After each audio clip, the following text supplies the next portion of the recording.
She said she was too old to make mistakes, too wise to fall again. But the way her eyes lingered told another story.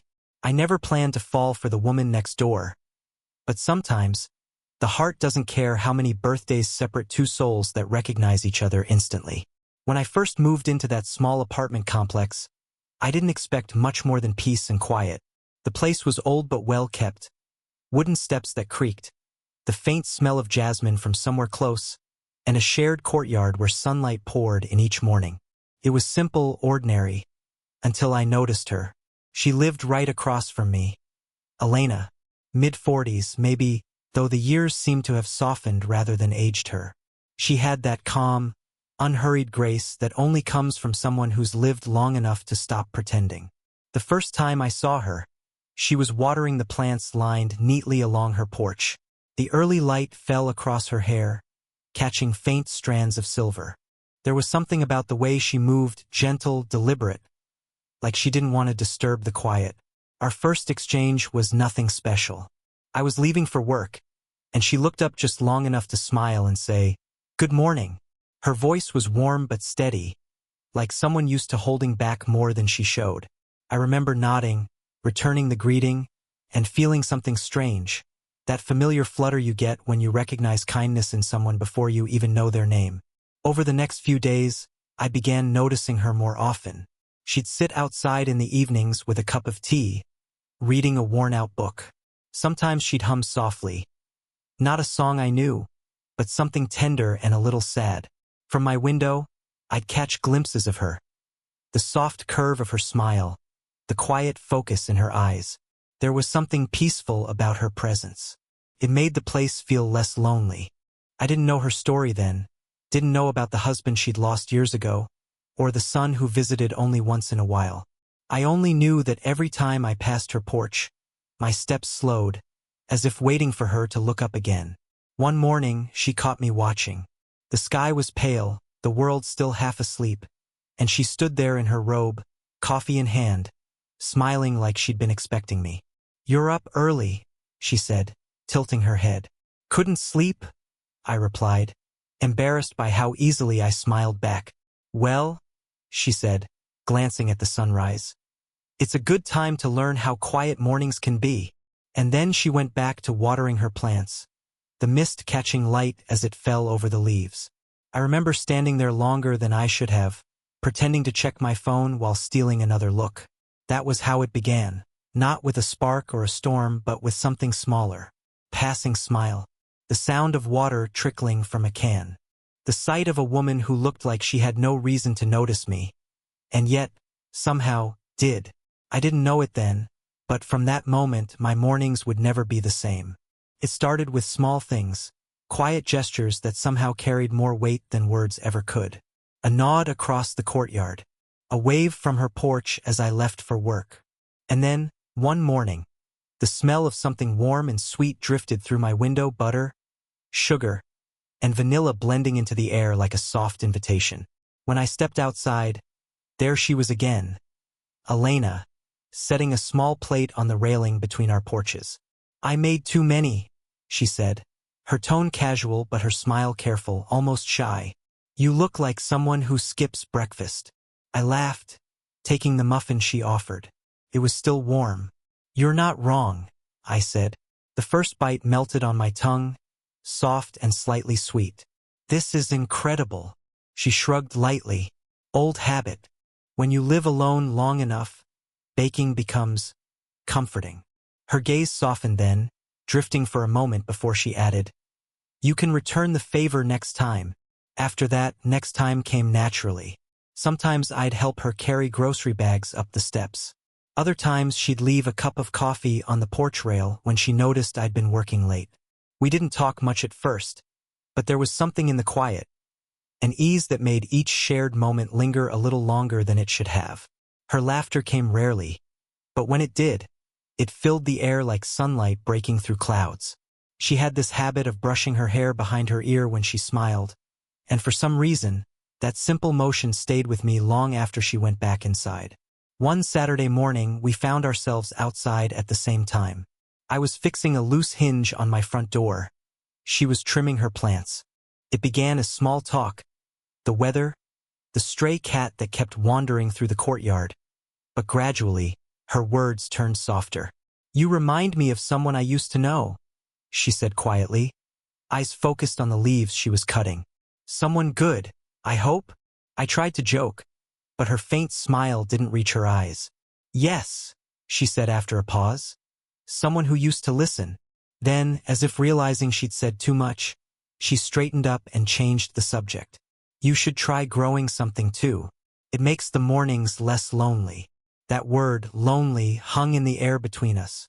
I looked at her then, really looked, the gentle lines by her eyes, the steadiness in her movements, the way her voice carried a warmth that came from both kindness and pain.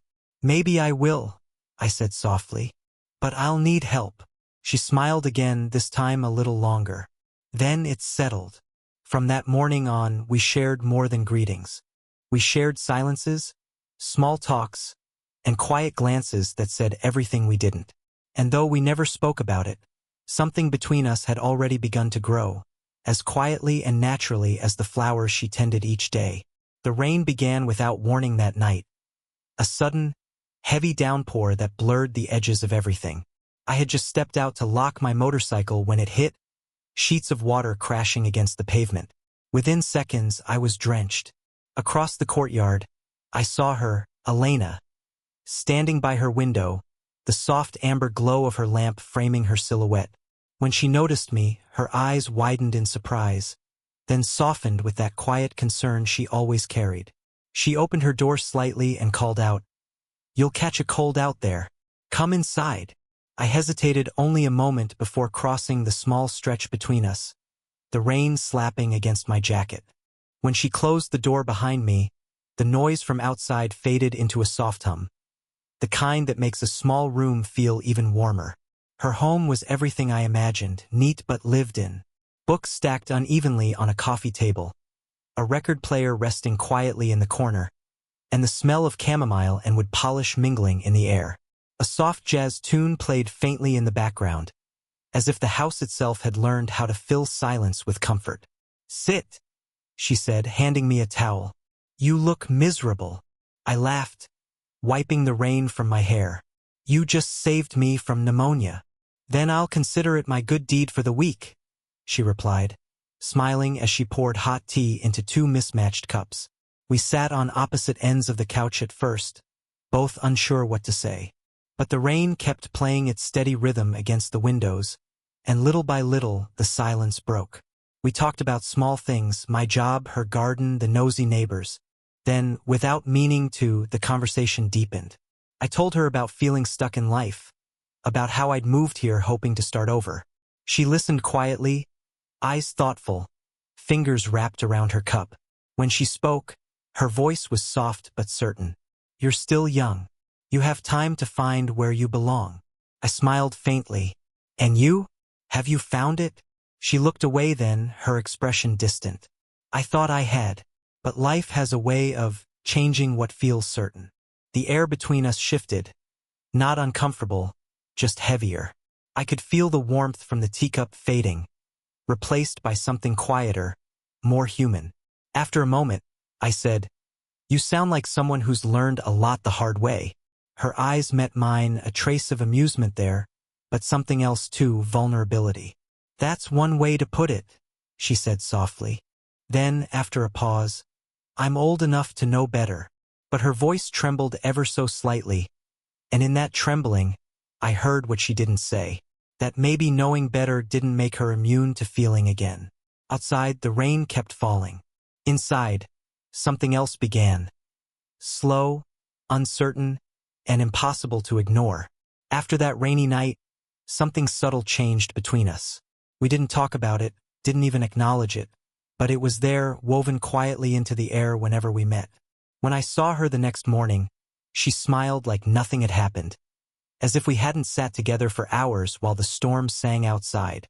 Still, I caught the smallest hesitation in her eyes before she greeted me. The same kind you have when you're trying not to touch a bruise that still aches. Days turned into weeks. We saw each other often, sometimes by coincidence, sometimes because one of us pretended to need something.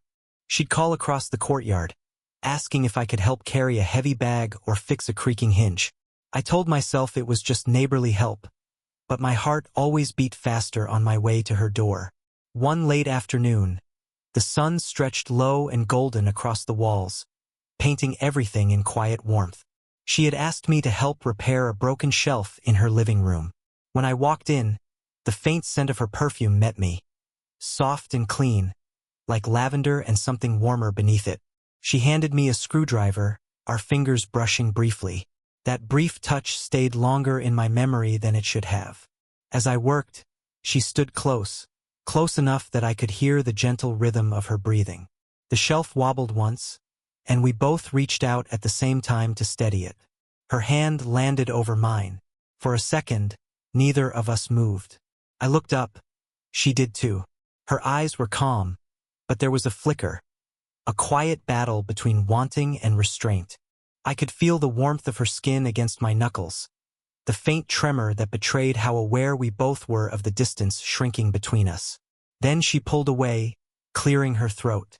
"You should focus on people your own age," she said softly, half turning as if to busy herself with something else. Her tone was gentle, but her words felt heavier than they sounded. I wanted to tell her that it wasn't about age, that there was something deeper, something that didn't care about time or reason. But I didn't. Instead, I said quietly, "Maybe I just like good company." She looked at me then, really looked, and for the briefest moment her expression softened. A small, sad smile tugged at her lips. "Flattery won't get you very far," she murmured. But there was no real distance in her voice anymore. That night, I found myself thinking about her again. The brush of her hand, the way she had stepped closer without meaning to. I knew she was trying to draw a line between us, but I also knew that every time she smiled, every time her eyes lingered just a moment too long, the line blurred a little more. It wasn't love yet, not even something she'd admit to herself, but it was becoming something undeniable, a pull neither of us could ignore much longer. After that day in her living room, a strange quiet settled between us, the kind of silence that feels heavier than words. The mornings that used to bring easy smiles and shared greetings now passed with only polite nods. Sometimes I'd see her curtain move slightly, as if she were about to wave, then close again before I could catch her eye. It wasn't anger or discomfort. It was restraint. She was pulling away, and I could feel it with every careful smile, every quick goodbye. One afternoon, I saw her leaving the building, dressed neatly, hair pinned back, looking like she was holding herself together a little too tightly. She noticed me by the stairs and offered a faint smile. "I've been meaning to thank you again for fixing that shelf," she said, her tone light but rehearsed. "You don't need to thank me," I replied. "I'm just next door." "Yes," she said quietly. "Next door." The way she said it sounded final, like a reminder of the space she needed to keep between us. After that, she disappeared for a few days. Her porch stayed empty, her lights off early. The courtyard felt emptier without her. I told myself not to care, but it was impossible not to notice how her absence changed the air itself, how it made everything feel a little too still. Then, one morning, I found something in my mailbox, a small folded paper. It was a recipe, written in neat, careful handwriting. Lemon muffins, the kind you liked. Nothing else.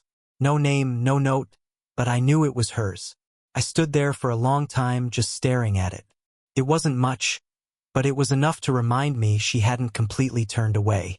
That maybe she was missing the connection just as much as I was, only she didn't know how to admit it. That evening, I walked over to her door. I wanted to thank her, maybe even talk, to ask why she was suddenly hiding behind distance when everything between us had felt so real.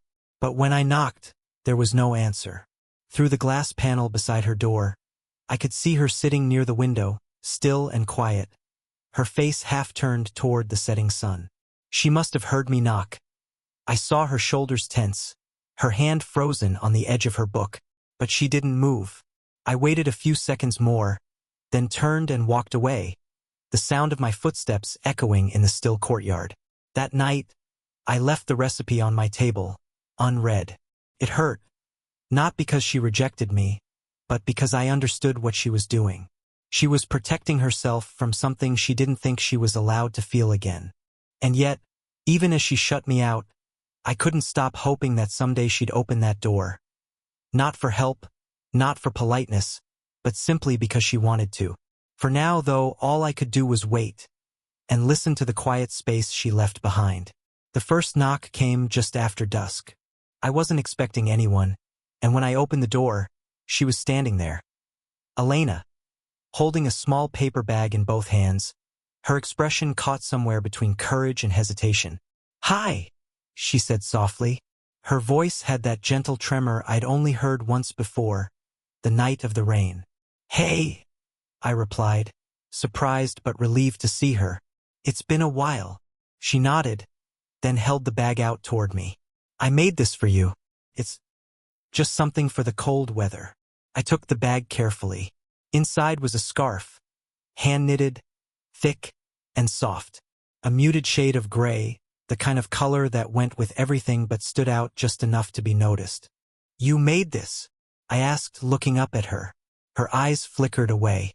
"I needed to keep my hands busy," she said, almost as if she were confessing something. For a moment, neither of us spoke.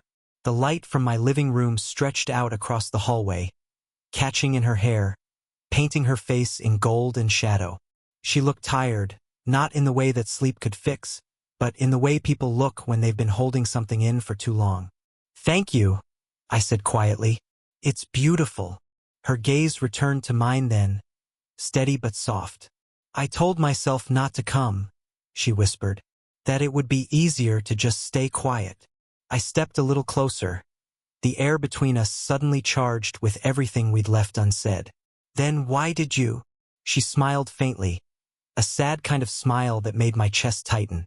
"Because I'm tired of pretending it doesn't matter." Her fingers brushed the edge of the scarf in my hands. A small, fleeting touch, but it carried 1,000 words. For a long moment we just stood there, close enough to feel the warmth of each other's breath, close enough to hear the rhythm of the quiet around us. "I told myself I was old enough to know better," she said softly, her voice breaking just slightly. Then she looked up at me, eyes glistening under the dim light. "But I'm tired of always knowing better." There was no grand gesture, no sudden declaration. Just silence. Heavy, fragile, and real. I reached out, gently taking her hand. She didn't pull away this time. Her fingers were cool at first, then slowly relaxed in mine, like she'd been waiting for someone to hold them again. The hallway light flickered once, briefly dimming before steadying again. It felt symbolic somehow, the brief darkness, then quiet light returning. Neither of us said anything more. She just leaned slightly forward, resting her forehead against my chest. And in that moment, all the distance she'd built between us dissolved. No promises, no explanations. Just the soft, unspoken truth of two people finally admitting what their hearts had known all along. From that night on, something inside both of us shifted. There were no confessions, no dramatic declarations of love. Just a quiet understanding that neither of us needed to run anymore. What had started as stolen glances and hesitant conversations had found its calm, steady rhythm. In the mornings, I'd often find her already outside, tending to her plants like always. Only now, she'd look up when she heard my footsteps and smile. Not the polite kind she used to give everyone, but one that carried warmth, familiarity, and a little hint of tenderness she no longer tried to hide. Sometimes I'd bring her coffee. Sometimes she'd hand me a small plate of breakfast before I even asked. The world still moved around us. Cars passing, neighbors chatting, life continuing, but it all felt softer now, quieter. Like the noise had finally learned to make room for us. We never spoke about that night in the hallway, but everything afterward carried its echo. When I helped her in the garden, our hands would brush as we worked. She'd laugh when I planted something crooked, then gently fix it, her fingers brushing against mine just long enough to make my heart stumble. One evening, she invited me to dinner. Her home filled with the scent of garlic, herbs, and something simmering on the stove. The table was simple, 2 plates, 1 candle between us. "It's nothing fancy," she said, though the food was perfect. It's more than enough, I told her. We ate slowly, the conversation flowing like it used to, soft, unforced, with long pauses that didn't need filling. She told me about her son, about how she used to travel, about the things she still wanted to learn. There was no sadness in her stories now, just acceptance. A quiet peace that comes when you stop living in the past. After dinner, we sat outside, watching the last bit of light fade over the courtyard. The sky turned soft orange, then violet. A breeze passed, cool and gentle, and she wrapped the scarf, the one she'd made for me, around my neck, her hands resting there a second longer than necessary. I like this version of quiet, I said softly. She smiled. So do I. The neighbors talked, of course, they always do. Whispers about the woman next door and the younger man who visited too often. But we didn't let it reach us. What existed between us wasn't built on explanations. It was built on understanding, on the small human need to be seen and cared for, no matter what the world thought. Weeks turned into months. Our lives began to intertwine naturally. Morning coffees, evening walks, the comfort of knowing someone would be there at the end of the day. And as I looked at her one quiet afternoon, her hands brushing soil from her palms, sunlight glinting in her hair, I realized something simple yet absolute. She wasn't just my neighbor anymore. She was the gentle proof that sometimes, doing what the world says we shouldn't is the only way to finally feel whole again. If this story stirred something in you, that quiet ache between what's right and what feels real, don't forget to like, share, and subscribe for more stories that touch the heart and test the boundaries of love. Leave a comment below. Do you believe love has an age limit? Your thoughts might just inspire our next story.